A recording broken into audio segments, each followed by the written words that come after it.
Najla Nur Akila dengan NIM 23110123200007 dengan asisten praktikum Kak Anggi Putri Emily.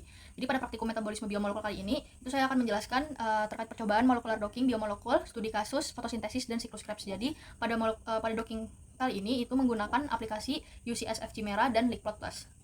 Nah, apa sih molecular docking? Nah, molecular docking itu adalah metode komputasi secara in silico yang memprediksi orientasi dan afinitas ikatan antara molekul kecil yaitu ligan dan makromolekul yaitu reseptor atau enzim yang sangat diperlukan untuk memahami interaksi biomolekul pada tingkat molekuler serta menghasilkan model pengikatan untuk memahami fungsi biologi senyawa. Nah, tujuan pada percobaan ini itu yang pertama mengenal dan memahami prinsip molecular docking sebagai simulasi interaksi biomolekul secara in silico. Yang kedua, mempraktikkan langkah-langkah docking untuk memprediksi orientasi ikatan dan afinitas ligan terhadap protein reseptor pada jalur metabolisme. Yang ketiga, yaitu menganalisis perbedaan interaksi antara enzim fotosintesis dan enzim siklus Krebs terhadap ligan substrat dan atau ligan inhibitor. Nah, saya akan mentutorialkan bagaimana cara dockingnya, dan ini ada pembagian tugas docking per kelompok yang telah diberikan kakak asisten praktikum. Jadi saya kelompok 6 dan mendapatkan tema fotosintesis. Jadi kami itu mendapatkan enzim atau reseptor rubisco dan saya memilih ligan 3 fosfolgliserat. Jadi enzim rubisco ini akan kita masukkan ke situs yang bernama RCSB PDB. Nah, saya sudah mencari mana yang ideal untuk dijadikan reseptor, dan kelompok kami itu sepakat memilih reseptor ini dengan kode 1GK8. Nah, di sini itu terdapat unik ligannya dari ligan enzim sendiri itu ada CAP. Terus untuk metodenya yaitu X-ray diffraction dan resolusinya 1,40 Armstrong, yang berarti resolusi ini tuh sangat baik karena di bawah 2,5 Armstrong. Oke, selanjutnya di copy paste kode 1GK8. Lalu kita buka Chimera, aplikasi Chimera.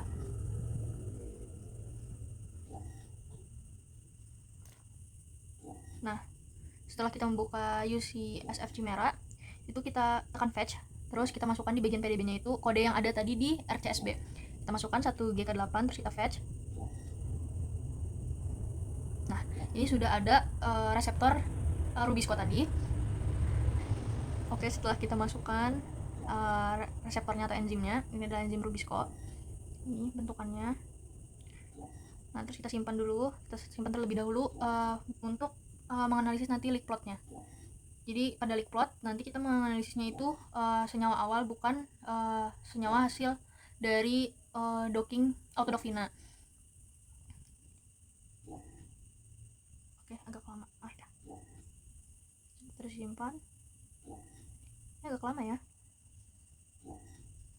Nah, lalu kita mau ngelihat tadi kan ada unik ligannya CAP. Nanti kita masukkan ligan kita itu di ligan dari enzimnya. Jadi enzimnya kan punya unik ligan CAP atau situs aktifnya tuh yang di CAP. Jadi kita nanti masukkannya di situ. Nah, terus kita select dulu untuk satu ligannya aja karena dia mempunyai 4 tempat gitu. Jadi kita select satu aja, terus kita centroid, kita biar mengetahui titik koordinatnya itu di mana buat kita masukin ligan kita.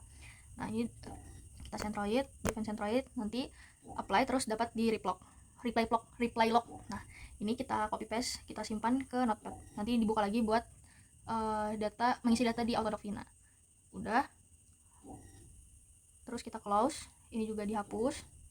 Terus di close aja. Nah, lalu kita kan mau memasukkan nih ligannya. Terus itu kita hapus untuk ligan-ligan yang ada, terus kita bersihkan dari air dan segala macamnya. Jadi ini kita select dari residu tadi, terus all non standard, terus kita action, terus ada atom bonds, terus delete. Nah, sudah terdelete semuanya, sudah bersih. Nah, lalu kita dock wrap untuk memasukkan hidrogennya. Sebenarnya hidrogen itu sudah ada di PDB namun tidak terlihat. Jadi kita masukkan kembali hidrogennya dengan cara dock wrap. Ini seperti di gambar, seperti di layar. Nah, yang kita tidak centang itu write mol file. Jadi tadi tools, terus surface binding analyze, terus dock wrap. Buat ini, terus ini tinggal di oke. Tidak perlu diubah apapun. Terus kita masukkan hidrogennya. Pokoknya kita dock wrap untuk reseptornya. Untuk keterangannya itu bisa dilihat di kiri bawah. Tuh ada tulisan adding. Itu simple fix hidrogen. Nah, itu terlihat di bawah nanti sampai kalau misalnya dock wrap itu selesai, itu nanti ada dock wrap finish. Namun ini ada satu lagi. Nah, ini dipindah ke gas trigger, terus di oke aja. Sampai terlihat di ujung kiri bawah itu ada dock wrap finish. Kita tunggu. Ini agak lama tergantung ligannya. Tergantung reseptornya.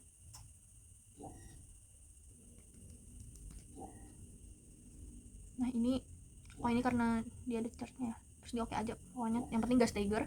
Nah terus tertulis dock prep finish, sudah tertera dock prep finish. Nah lalu kita simpan, buat jaga-jaga aja disimpan dock prep. Nah lalu kita karena sudah bersih, sudah di dock prep, terus kita masukkan ligannya. Nah melalui PubChem, jadi kita buka dulu situs PubChem karena tadi saya dapatnya 3 fosfogliserat.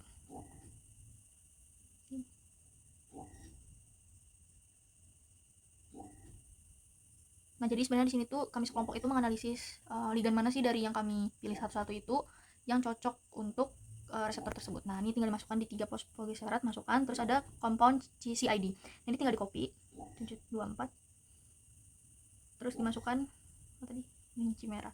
Nah pilih yang PubChem terus disalin. Sebenarnya semua tuh bisa pakai kode asal di bawah 5 atau maksimal 5 angka. Namun misalnya lebih itu bisa disimpan filenya nanti di open. Nah itu sudah masuk ligannya. Nah untuk melihat ligannya itu ligan kita tadi pakai pilih di select residu, terus ada UNK itu keterangannya unknown. Nah ini ligan kita yang sudah kita masukkan. Sudah ini masuk, terus kita surface binding analyze, terus autodoc final. Nah di sini ini untuk output filenya ini untuk pemilihan foldernya atau penyimpanan untuk hasil dari autodoc finanya itu foldernya harus sama dengan APK dari file dari Vina doc Vina. Nanti ada Vina exe. Nah itu harus sama dengan foldernya, pokoknya harus sama dengan dokumen tersebut. Oke, di close. Kita browse lagi, mungkin tadi ada kesalahan. Oke, browse. Terus karena saya menyimpan autodoc finanya itu ada di docking Practicomet Ball, jadi untuk output filenya di situ. Kita simpan 1GK8 724 set output profession. Terus untuk reseptornya tetap, terus ligannya diganti dengan quality di 724 buat masukin ligan kita. Terus senternya ini itu pakai yang sudah disalin di notepad tadi, yang sudah kita sentral itu tinggal di copy paste, jadi itu X, Y, dan Z nya.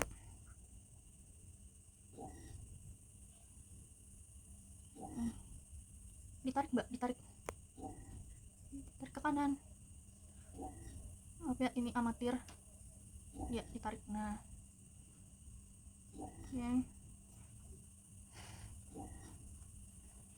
Nah untuk size nya ini tuh size ukuran untuk grid boxnya, jadi grid box buat masukin ligannya di situs aktifnya. Jadi karena kami sepakat untuk sekelompok itu 25, jadi 25 semua untuk di semua ligan, karena kita nanti akan membandingkan ligan mana sih yang cocok untuk enzim ini. Dan untuk advanced optionnya itu 10, 8, 3 pokoknya pengaturan gitu. Nah terus ini di browse, nah ini harus sama dengan Vina X ini tadi, jadi yang output filenya itu harus satu folder dengan Vina X nya ini. Terus di apply, kita tunggu. Ini agak lama biasanya, tapi tergantung reseptornya, tergantung ligannya, dan tergantung laptopnya. Kita tunggu nanti sampai tertera biasanya di kiri bawah itu ada running, terus setelah running itu finish kalau nggak salah ya, saya lupa soalnya.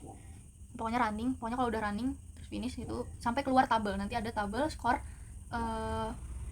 finanya, jadi skor afinitasnya dari karena ini tuh kita autodoc final loh, jadi nanti tuh tertera 10 pose. Nah pose dari ligannya, jadi ligan mana pose apa ya, ligan dengan pose terbaik itu dilihat dari Vina skornya yang paling rendah. Pokoknya nanti tuh dia berpose gitu kan, ada 10 pose. Nah itu nanti nilai yang paling rendah dari afinitasnya itu adalah pose terbaik dari ligannya gitu. Nah, ini udah running. Setelah running nanti tertulis finish. Nah ini finish. Nah sudah muncul tabel skor dari Vinanya. Nah ini close dulu ya. Nah ini ada 10 pose. Nah jadi kita lihat dulu ligannya. Nih saya mau menampilkan pose ligannya, nanti ligannya akan bergerak sesuai posenya. Oke ya, geser dulu mbak. Iya. Oke. Nah ini ada tulisan Chimera model 1, model 3.1, berarti itu pose 1, 2, 3, 4. Nah ini bergerak kan nih, pose 6, pose 7, pose 8, pose 9, pose 10, jadi ada 10. Dan bisa kita lihat untuk skornya itu kan paling rendah min 5,844 ya. Nah itu pose 1, jadi pose 1 tuh pose paling terbaiknya dari ligan ini di dalam si enzimnya, di dalam reseptornya. Nah nanti itu yang akan kita bandingkan. Oke stop ya, mantap. Nah untuk nilai ini itu juga bisa dilihat nanti di reply lognya. Bentar. Nah iya, nah ini sudah saya buka. Nah ini banyak hasil dari kita tadi.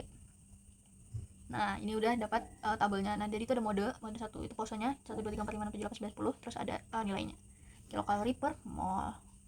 Nah, itu nanti yang akan dibandingkan. Jadi pilih dulu perligannya, itu pose terbaiknya. Biasanya tuh pose 1 tuh pose terbaik karena aplikasi Chimera ini kan berdasarkan algoritma pencariannya. Jadi nanti semakin sering atau semakin semakin banyak pengulangan dari Autodocina ini, nanti nilainya tuh semakin baik gitu. Nah, jadi dia tuh berdasarkan algoritma perhitungan kita, pencarian kita gitu.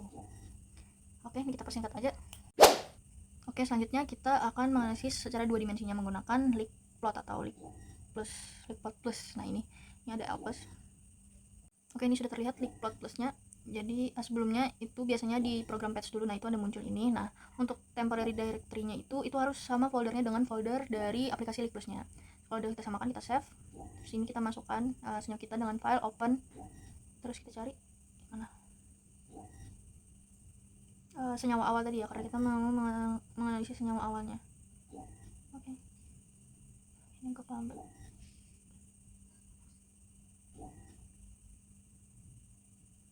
Senyawa awal. Oh, bawah tadi udah. Nah, ini. Oke, kita tunggu dulu. Nah, ini udah muncul. Itu ada ligan-ligannya dari senyawa awalnya. Nah, karena tadi kata saya apa di RCSB itu ligan reseptornya itu punya ligan CAP, jadi di situ ada tertera CAP. Kita run, nah muncullah itu ada CAP, MG. Nah, di sini. Nah, ini nanti akan kita analisis ini secara 2 dimensinya. Oke, begitu saja. Oke, kita masuk ke pembahasan hasil data docking. Nah, jadi seperti yang saya beritahukan sebelumnya itu bahwa semakin rendah skor afinitasnya itu semakin stabil dan semakin cocok ligan tersebut di dalam enzim atau dalam reseptornya. Nah, di sini ada ada 2 data. Yang pertama ada 10 pose ligan pada reseptor. Ini seperti yang tabel yang muncul di hasil Autodocina tadi yang ada di Chimera. Nah, ini pose terbaiknya itu adalah pose 1 dengan skor afinitas terendah yaitu minus 5,844 kilokalori per mol. Nah, ini pose terbaiknya, pose terbaiknya. Habis itu dari pose terbaik ini kita masukkan ke data nilai afinitas antar ligan. Jadi ini teman-teman saya juga sudah melakukan docking dengan ligannya masing-masing. Jadi didapat untuk ligan ribolasa 1,5 bis fosfat atau RUBP itu sebagai substrat utama itu sekitar minus 7,222 kilokalori per mol. Nah, untuk 3 PGA yang saya kerjakan tadi, ini adalah produk, itu minus 5,844 kilokalori per mol. Terus untuk CABP atau CAP atau 2 karboksi arabinitol 1,5 bis fosfat atau inhibitor atau analog substratnya itu minus 7,699. Terus ada glikolat yaitu produk dari aktivitas oksigenasa itu minus 4,256. Terus ada sedoheptulosa 7 itu 7 fosfat metabolit dalam siklus Calvin itu ada minus 6,546. Nah, dari hasil skor afinitas ini kita lihat yang paling rendah yaitu minus 7,699. Yang mana ligan ini yang paling cocok dan stabil. Yang dilihat dari skor afinitasnya tadi. Nah, ligan ini berarti ini hasilnya sesuai karena tadi kan ligan dari reseptornya kan bentar ada pesawat lewat. Ligan dari reseptornya tadi kan memiliki unik ligan CAP atau CABP, dan dari hasil docking kami satu kelompok itu CABP atau CAP yang paling cocok. Jadi ini tuh sudah sesuai sebenarnya dengan yang sudah ada di data PDB. Oke, ini saya juga akan membahas hubungan urutan afinitas ligan dengan siklus fotosintesis. Tadi kan udah didapat nih perbandingan per ligannya. Jadi itu didapat dengan urutan pertama yang paling tinggi afinitasnya yaitu ada CABP atau inhibitor. Nah, ini tuh paling stabil atau biasanya disebut afinitas tertinggi atau nilai afinitasnya tuh yang paling rendah. Jadi nilai terendah itu afinitasnya tertinggi. Jadi di mana ini adalah keadaan transisi yang sengaja dirancang untuk mengunci siklus aktif lebih kuat dari apapun sehingga secara efektif itu menghentikan paksa siklusnya. Jadi ini yang paling stabil dan paling cocok. Terus ada RUBP atau substratnya, jadi afinitasnya itu sangat tinggi juga. Jadi kedua lah dari si CABP karena ini adalah prioritas utama enzim. Jadi enzim Rubisco itu harus mampu menangkap dan mengikat substratnya atau RUBP secara efisien untuk memulai fiksasi karbon. Jadi kenapa enzim RUBP ini tuh di bawah dari CABP? Karena CABP tuh sebenarnya meniru, jadi dia meniru keadaan transisinya. Jadi enzimnya itu mengikat dengan kuat sehingga itu terjadi reaksi yang sedang berlangsung. Jadi singkatnya sebenarnya gini, RUBP itu adalah kunci yang pas, tapi CABP ini adalah kunci yang meniru bentuk saat kunci itu sedang diputar atau keadaan transisinya. Jadi sehingga ia tuh masuk, si CABP ini masuk dan tersangkut hingga mengunci enzim dengan ikatan yang lebih kuat. Jadi seperti itu. Semoga dapat dipahami. Terus yang ketiga ada pseudoheptulosa 7-fosfat. Ini adalah metabolit. Jadi ini aktivitasnya tuh sedang di tengah-tengah nih antara setelah RUBP dan di atasnya 3 PGA. Ligan ini tuh bukan substrat atau produk langsung Rubisco, melainkan metabolit perantara di siklus Calvin. Hal ini tuh menunjukkan bahwa ia bisa saja berinteraksi dengan enzim karena kemiripan strukturnya, namun ikatannya itu tidak cukup kuat untuk bersaing secara efektif dengan substrat utama atau RUBP. Jadi enzimnya itu tidak boleh terganggu dengan metabolit lain. Jadi dia tidak cukup kuat, sedangkan CABP tadi tuh dia cukup kuat dan dia tuh bisa meniru gitu. Nah, saat kuncinya itu sedang berputar, makanya CAP itu lebih pas. Terus ada 3 PGA, itu produk. Jadi afinitasnya itu lemah. Ini tuh sangat penting untuk kelangsungan siklus. Jadi setelah terbentuk, produk itu harus mudah dilepaskan agar enzimnya tuh bebas dan siap mengikat RUBP yang baru. Jadi makanya biasanya yang produk itu tuh yang mudah dilepas dan afinitasnya tuh lemah. Terus ada glikolat, itu produk samping. Jadi skor afinitasnya tuh paling lemah. Ini adalah produk yang tidak diinginkan dari fotorespirasi. Saat Rubisco itu salah mengikat O2 bukan CO2. Hal ini tuh menunjukkan bahwa enzim tidak berevolusi untuk mengikatnya. Ikatan yang sangat lemah itu memastikan molekul ini tuh segera terlepas dan tidak menghambat situs aktif, sehingga enzim itu dapat kembali ke fungsi utamanya. Jadi ini sebagai produk sampingnya aja yang tidak perlu banget gitu. Nah, malah harus segera dilepas agar tidak menghambat situs aktifnya. Oke, selanjutnya kita ada analisis interaksi 2 dimensi menggunakan Lickblock test. Jadi ini hasil senyawa awalnya.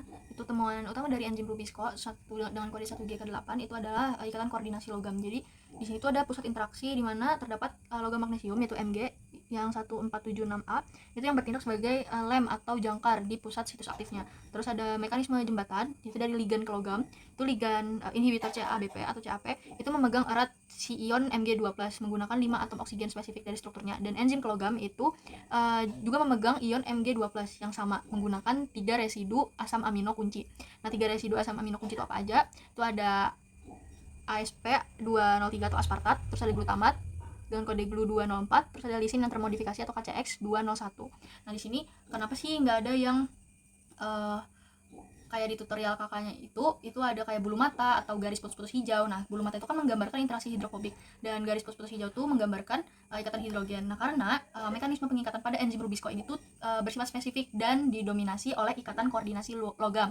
Seperti yang saya sebutkan tadi, bukan interaksi hidrofobik. Jadi interaksi hidrofobik itu hanya terjadi jika ligan nonpolar seperti cincin benzen itu masuk ke kantong enzim yang nonpolar.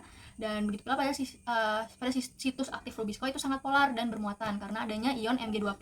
Jadi di sini itu tidak ada kantong nonpolarnya. Terus jenis ikatan yang lebih kuat seperti dalam kasus ini kan ada ikatan koordinasi, yaitu yang digambarkan garis ungu solid. Coba lihat, nah itu situ ada garis ungu solid yang jauh lebih kuat dan lebih penting daripada ikatan hidrogen biasa. Jadi ion Mg2+-nya yang bertindak sebagai lem atau jembatan yang super kuat. Jadi ligan CABP dan enzim seperti residu aspartat, glutamat, dan lisin yang termodifikasi itu sama-sama menjepit si ion Mg2+ di tengah-tengah. Jadi Lickblock itu secara akurat itu menunjukkan bahwa interaksi terkuat di sini itu bukan ikatan hidrogen atau hidrofobik, melainkan kompleks koordinasi logam yang sangat stabil. Yang karena inilah itu ciri khas dari metaloenzim atau enzim yang bergantung pada logam seperti Rubisco.